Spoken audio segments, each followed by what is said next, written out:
হিসেবে শপথ নেওয়ার পর একের পর এক পদক্ষেপ করছেন শুভেন্দু অধিকারী। এবার স্বাস্থ্যের দিকে নজর। স্বাস্থ্যে মুখ্যমন্ত্রী শুভেন্দু অধিকারীর একেবারে কড়া ডোজ। গতকাল এসএসকেএমের স্বাস্থ্য কর্তাদের সঙ্গে বৈঠক, রাতেই হাসপাতালে এনআরএস মেডিকেলের কর্তারা পৌঁছে যান। এরই পাশাপাশি কিন্তু হাসপাতালে প্রিন্সিপাল, উপাধ্যক্ষরা যান।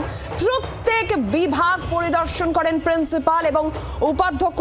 সতর্ক করা হয় হাসপাতালের কর্মী এবং চিকিৎসকদের। একেবারে কড়া ডোজ এবার স্বাস্থ্য ক্ষেত্রে মুখ্যমন্ত্রী শুভেন্দু অধিকারীর নজর। এ বিষয়ে আরো জানাবেন অয়ন শর্মা, রয়েছেন টেলিফোন লাইনে প্রতিনিধি অয়ন। দেখো, তোমাকে বলে রাখি, গতকাল মুখ্যমন্ত্রী শুভেন্দু অধিকারী একেবারে এসএসকেএম হাসপাতালে গিয়ে বড় সিদ্ধান্ত নিয়েছেন হাসপাতালের বেড স্কারসিটি নিয়ে, এবং পাশাপাশি অ্যাম্বুলেন্সের দৌরাত্ম এবং দালাল রাজ নিয়ে বড় সিদ্ধান্ত নিয়েছেন। এবং হাসপাতালের কর্মীদের যে আই কার্ড তারা পরে হাসপাতালে প্রবেশ করবে, বিভিন্ন ওয়ার্ডে যাবে, সেটা নিয়ে বড় সিদ্ধান্ত নিয়েছেন। এরপর কিন্তু এনআরএস মেডিকেল কলেজ হাসপাতাল থেকে শুরু করে আরজিকর বিভিন্ন মেডিকেল কলেজ হাসপাতালে আলাদা করে তারা বৈঠক করতে চলেছে।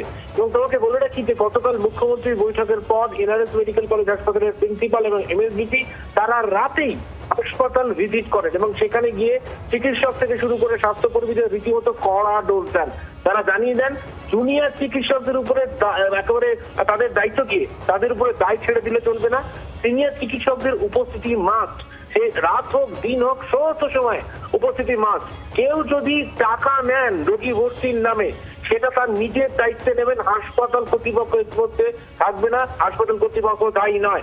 পাশাপাশি বলা হয়েছে যে একেবারে হাসপাতালে যারা আসছেন প্রত্যেকে যেন একেবারে ঠিকমতো পরিষেবা পান, এমনই ভাবে কড়া ডোজ কিন্তু এনআরএস মেডিকেল কলেজের তরফ থেকে আলাদাভাবে দিয়ে দেওয়া হচ্ছে। এবং আগামী সোমবার বৈঠকে বসছেন, সব পক্ষকে নিয়ে বসা হবে, যাতে করে মুখ্যমন্ত্রী যে নির্দেশ দিয়েছেন সেই নির্দেশগুলো যেন সঠিকভাবে পালন করা যায়। বাংলার আওয়াজ, বাঙালির আবেগ, জি 24 ঘন্টা।